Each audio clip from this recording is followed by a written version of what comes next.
Uh, this is a very trying moment for both me and my family.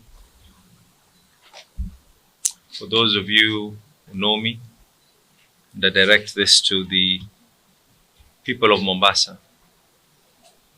I've been in the political field for in excess of a decade. And throughout my life, neither myself nor any of my family members have ever crossed the line of meting any form of violence on anyone. My stand has always been there, and this is known to yourselves, that even when I go out on public platforms, my policy is a policy of never mentioning anyone, never talking vulgar, never doing anything. It's a bit shocking that it is now being deemed for public perception that both myself and my 74-year-old mother would be part and parcel of a heinous act of this magnitude. Like I said, we have never. And for those of you who know me, for those of you who know my family, for those of you who know the kind of politics that I've always preached, we have never, nor will we ever stoop that low. Power is transient. And I want to now give my version. I've tried to hold this for so long.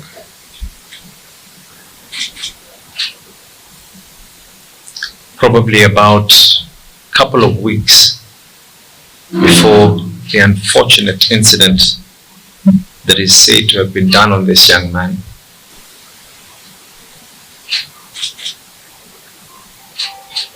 I live next to my mother.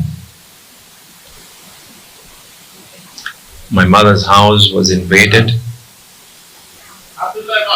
not once but twice. And every one of those incidences, we reported it. In the invasion of my mother's house, nothing else was taken except a laptop and a mobile phone. CCTV footage were provided to the authorities. My family car was approached by armed people. A report that was made. When this unfortunate incident happened, and when there was a video that had started circulating, it talked of words that I cannot even be able to state on my mother, on the mother of my children. The first thing that I did was speak to my family. And we, in unity, agreed we will do whatever we have always been doing. Leave this to the Almighty. It is unfortunate that a sad scenario like this is now being used for political.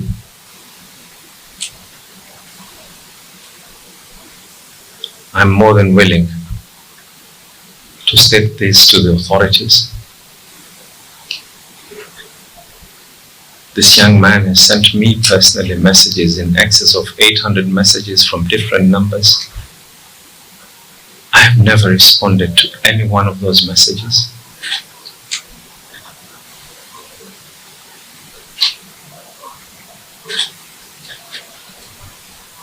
The doctor in charge at Coast General Hospital received a call from a senior politician threatening him. And I only knew that this young man was not even in the hospital when the doctor actually called me to tell me that this young man is not even here, and we're receiving calls of being threatened, trying to be told and coerced into writing things.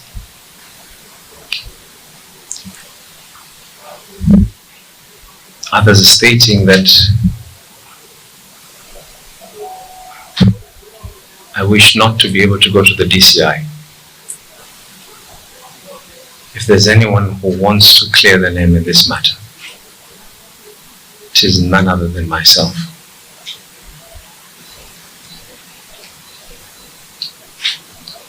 The summons were to today. We were requested not to go today anymore. My CEC was arrested for no other reason except the fact that he is someone who has been through me and with me in my political journey. CEC has been released, told to go back again. And this country has a history of people being coerced, people being coached to talk about things.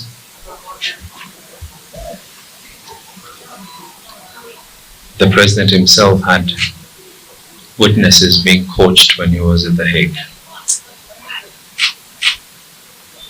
I want to reiterate again.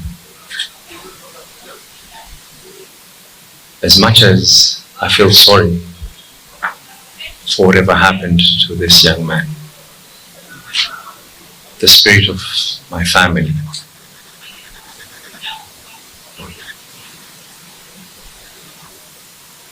will not only forgive and forget,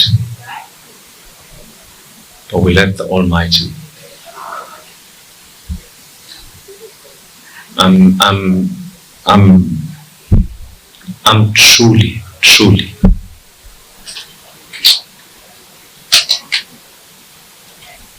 I hurt not for any other reason, but my mother being dragged, being abused, and then now being accused together with her son just because she gave birth to me.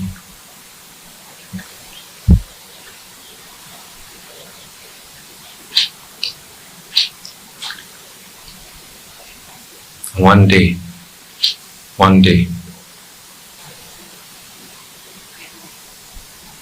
we will all be looking at each other. And I really pray and hope that the police will get to the end of this, that we'll get to the bottom of this whole thing.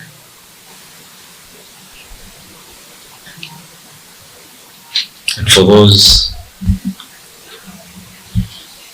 who probably don't know me, probably don't know what my values are, I have passed through worse. I have been abused. People have tried to physically harm me, my family, but we ever maintained our cool. It isn't who we are.